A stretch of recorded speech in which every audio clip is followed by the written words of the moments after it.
Hey everybody, thanks for tuning in. I'm George Conley with Scratch Golf Tips, and today we're going to be talking about how to hit more fairways. We're going to be going over some of the lesser considered things about hitting fairways. So when you think about hitting fairways, sometimes you'll think, oh, just club down. If you're not hitting the driver well, hit the 3-wood. If you're not hitting the 3-wood well, hit a driving iron. Those are a lot of the simple tips. We're going to be going into three helpful tips that you may not always consider, that you may not always think about when trying to hit more fairways.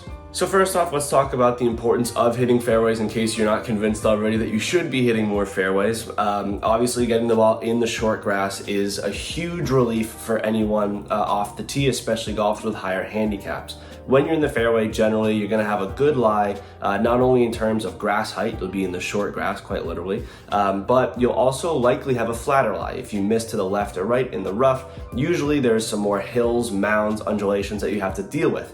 So for those two reasons, your lie is always going to be, or almost always going to be, much better. You're also going to have much less obstructions to the hole. You're going to have a better line in the hole. Rarely will you be in the fairway having to deal with trees or other obstacles around you that you'll have to face if you're not on the fairway. And if that qualitative data isn't enough for you, I have some quantitative data. According to the Grint, anyone who has a handicap between 25 and 30, they average hitting 48% of fairways. If you have a 10 to 15 handicap, you're going to average about 55%, a 7% increase. And if you're a scratch golfer, you're hitting about 60% of all of your fairways. So there's a very direct correlation. If you hit more fairways, you're going to have a lower handicap quite generally, unless you have a very bad approach game, very bad short game. If you're hitting fairways, you're going to put yourself in good positions to score. So the first thing we're going to talk about when hitting more fairways is visualization off the tee, which is something that so many amateur golfers completely lack, and they don't have any of it in their game.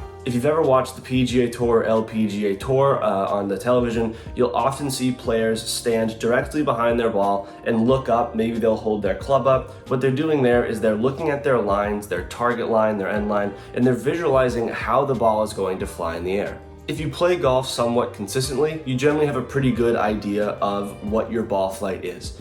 You might know you play a fade, you might know you play a fairly, maybe a baby draw or a big slice. Whatever you play, you know loosely how that ball is going to fly in the air. So visualize what you deem your standard ball flight to be, and then create a line, create a shot tracer in your mind of how that ball is going to go in the fairway.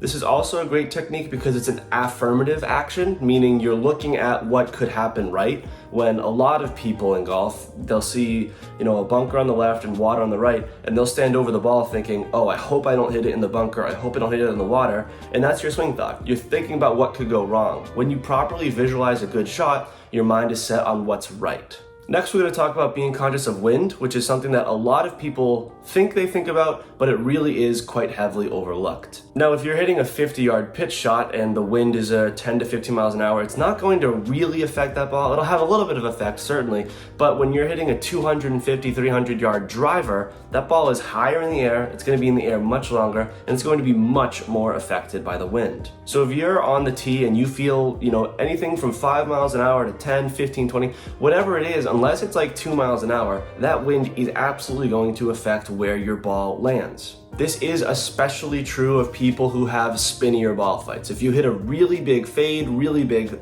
draw or hook, the more spin that your ball has through the air, the more RPMs, the more the wind is going to affect that because it accentuates the RPMs. So if you're hitting a slice, and if you've ever hit that slice in the wind, no matter what way the wind's going, that slice is going to be heavily exaggerated from the wind. Now, there are a number of ways to read wind. The first is to pick up some grass. If you're picking up grass on the tee, by the way, do not pick it up from the tee box on the closely mown grass. That's not great for the golf course. If everyone does that, it'll be out of grass. So go to the rough just outside of it. It's just about 2 extra steps to get there. Take that and drop it down directly in front of you and sprinkle it and see where it goes. Another way to judge wind is by looking up at the trees around you. If you play on courses that have a decent amount of trees, you can see what way those trees are going. And if you can see the flag in the distance, that'll help you see what the wind is doing on the other end. But if you're playing a 400-yard par 4, what wind the flag is experiencing down on the other 400 yards away may not be the same wind that you'll be hitting into if it's a swirling wind. So just keep that in mind. But if you're on the tee and you notice about a 10-mile-an-hour wind and it's coming to the left, obviously try and start your ball a little bit more to the right to counteract that wind. I know it's fairly simple, but once you're on the course, once you're caught up in your round, caught up talking to your buddies, whoever you're playing with in a competitive match, whatever it may be, it's often overlooked. And you'd be surprised at how effective it can be if on all 18 tee shots, or at least the 14 or so tee shots you hit with the driver, if you're paying attention to the wind, it can really help you hit more fairways on the golf course. Now, the previous two tips that I mentioned are non-golf swing related. Visualizing your swing and analyzing the wind are two things you can do without changing your golf swing at all. Now I want to talk about something that does involve the swing a little bit, and that is developing and implementing a Fairway Finder golf shot. This is another thing that you may have heard announcers refer to when you're watching a PGA or LPGA Tour event. A Fairway Finder shot really manifests itself in different ways, but the most popular one that we see from the professionals is a bit of a low cut. So for a right-handed golfer, that ball starts on a noticeably lower trajectory and it cuts from left to right in the air. It's very easy to control because it's a little bit spinnier, so you can hold it up in the wind a bit, as well as it's staying low, very easy to control, it rolls out a little bit. Obviously, you are sacrificing a little bit of distance for the accuracy. Now, I can't put footage from the PGA Tour in these videos for obvious copyright reasons, but if you ever wanted to watch it, Justin Thomas is a great guy who turns to it a lot. If you look up Justin Thomas Fairway Finder, I'm sure you'll find something on there. The basic ways to hit this shot is you choke up a little bit on the grip of your driver. You can stand slightly closer to the golf ball, and you can put the ball a little bit further back in your stance. That's what's going to accentuate the a little bit covering the ball. So in my slice videos, I talk about coming over the ball and covering it. You're kind of doing it in the Fairway Finder shot in just a much more controlled, precise way. So don't just pull this out on the golf course if you haven't practiced it. Go to the range and do those few things. Remember, club up on the ball, stand a bit closer, put the ball further back in the stance. Some people like it really far back, some people put it just a hint far back. Just experiment with it on the range, and if you can find a repeatable golf shot that's low left to right flight for a right-handed golfer, right to left for a left-handed golfer, and it won't go as far. For me, my Fairway Finder probably takes 25 yards off carry, but if you're playing on a fairly dry golf course, it'll roll out a little bit because it has that lower flight.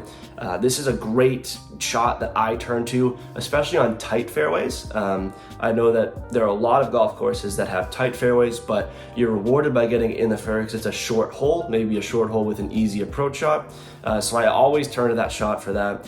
But if you're playing with on a wide par 5 that's really long to get it down there, then I'll just grip and rip and I'll hit a big old driver, see how far I can get it down there. So it's about knowing what shot to turn to when. It just helps to have multiple shots that you can turn to. So those are the 3 tips that I can offer to help you hit more fairways. Also, it goes without saying, keep track of your stats, keep track of the fairways hit and missed, and if you miss a fairway, keep track of if you're missing it to the left or to the right. I just posted a video a few weeks ago about lowering your handicap where I talk about the importance of keeping stats and where to keep them. You can watch that video up on the card or in the description down below. As always, thank you very much for watching the video. If you have any comments on anything I mentioned or failed to mention, leave it in the comment section down below. And again, as always, thank you very much for watching. Play well and take care.